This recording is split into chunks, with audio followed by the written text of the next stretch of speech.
प्रणाम, हम किरण शर्मा। हम मंजू शर्मा अपना यूट्यूब चैनल पर सबके स्वागत करै छी। नमस्ते, प्रणाम सभी यूट्यूब फैमिली के प्रणाम। और हम दोनों देवरानी जेठानी जा रहल छी चुटकुला मजेदार गीत गाबा। अहाँ सब जरूर चुटकुला नाच गीत अहाँ सब जरूर सुनब, कमेंट करके जरूर बताएब। बहुत प्यारा सा गीत छै। अहाँ सब गीत के फुल आवाज तक लास्ट तक जरूर सुनब। बहुत प्यारा सा गीत छै, बहुत प्यारा सा गीत। अहाँ सब कमेंट करके जरूर बताएब गीत केहन लागल, नहीं लागल। पूरा शुरू से अंत तक सुनो का कोशिश करब, मन लगा कर सुनबी कनी।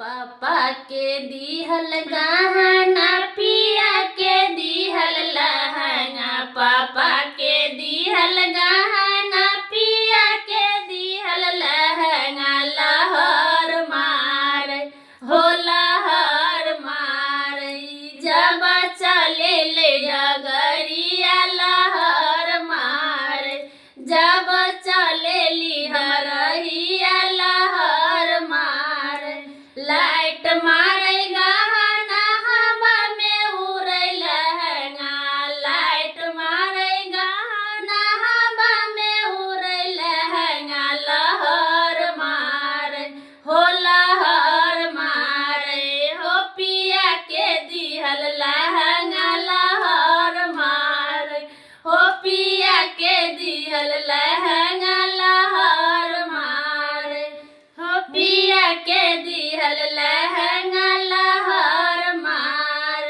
पिया के देहल बिंदिया, भैया के दिहल कंगना। पिया के दिहल बिंदिया, भैया के दिहल कंगना। लहर मार हो लहर मार, जब चले ली हम रहिया। लहर मार हम चले ली हम रहिया। लहर मार लाइट मारे बिंदिया, खनाक उठे कंगना।